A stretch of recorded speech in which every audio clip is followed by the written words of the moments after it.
Here at Evolution Craft Brewing Company, we pride ourselves in making a very quality product. And that starts with four main ingredients. First and foremost would be a quality water source. We're very fortunate to have a well on the property because this property used to be an old ice production facility.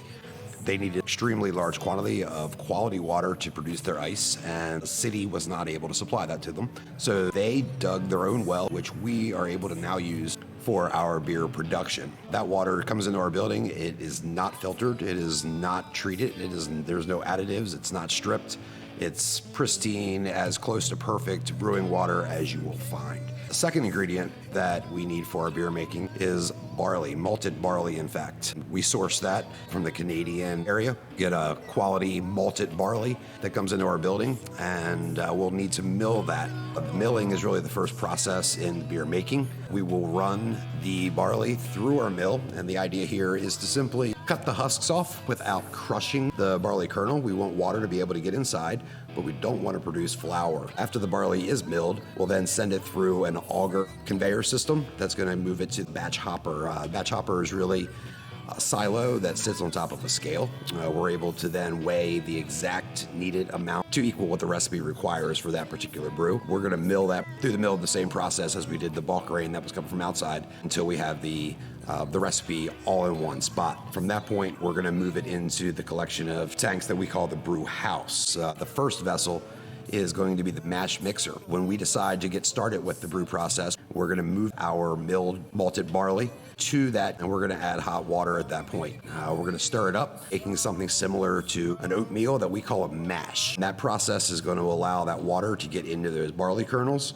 It's going to pull out color, flavor, sugar, and some starches, and then we're going to take that entire mixture and we're going to move it into the fourth vessel in our brew house setup, which is the lauter tun.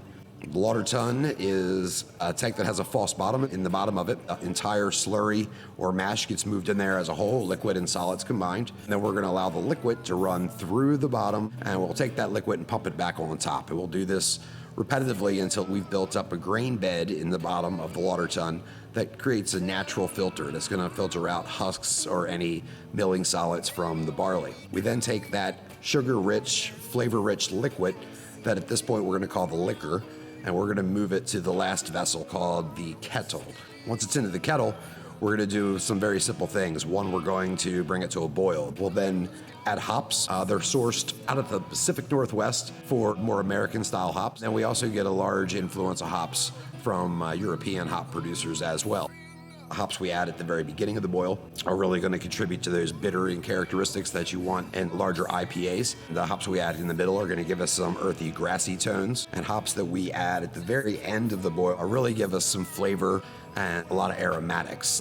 At the end of that boil process, we're going to send the entire wort mixture through a whirlpool process, and that product is then going to pull together any hop particulates or any solids that made it from the lauter tun to the center. We're able to discard them and we'll move that to our fermenters after passing through a heat exchanger to cool that down. We'll want the temperature to be between 68 and 70 degrees as it's transferring into our fermenters, at which point we're going to add some yeast. After the yeast have been added, fermentation will start almost instantly. Byproduct of fermentation is going to be CO2 and alcohol. The alcohol gets stuck in suspension in the liquid, and CO2 is going to vent out of the top, and you might see that sometimes with some of our buckets on the floor, creating basically a natural airlock. Primary fermentation is going to take between 5 and 10 days, and at the end of that period, we're going to let the yeast sort of start to condition the product. And if there's more yeast than we can use, it'll then get moved into a tote where we give that, as well as the spent grain from the brew process, to a local farmer on a dairy farm who feeds it to his livestock. Eventually, we hope to get some of that dairy product back, whether it be in milk form or beef form, to use in the public house restaurant, therefore kind of completing the circle. After about 10 days of fermentation and then another 4 to 5 days of conditioning.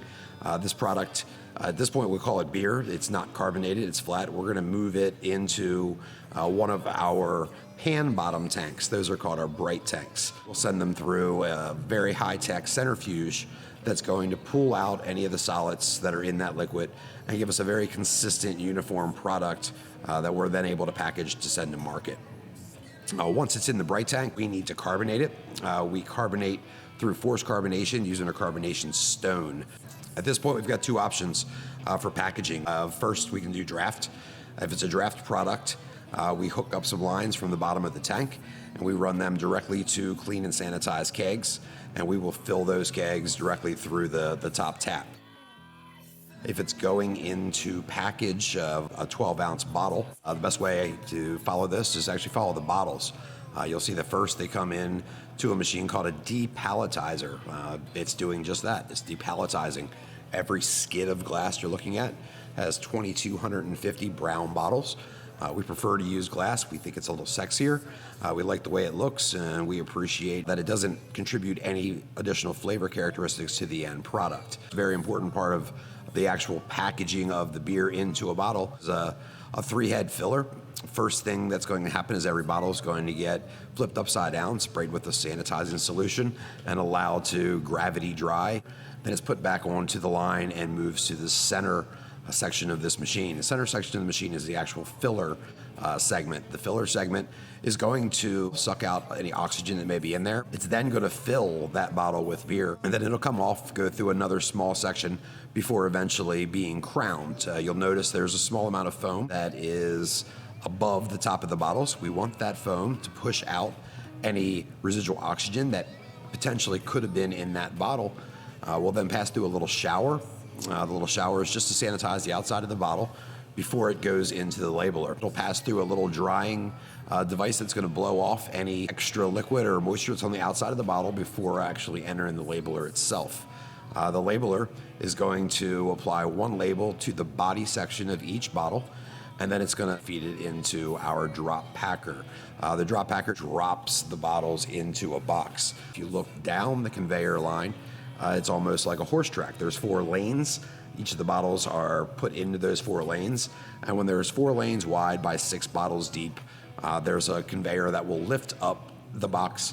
The bottom basically drops out. The bottles drop into that box. The box then falls back to the conveyor height. And now we've got a full box of 24 12-ounce bottles full of beer with labels and crowns. The last step on the packaging line is for them to pass through a case sealer before one of our employees removes it from the outgoing conveyor and begins the palletization process. From that point, we're going to move the product into our cold storage room. This whole process, we can do about 250 to 270 cases every hour. That ends up being somewhere around about 30 kegs that which you would relate to in the market.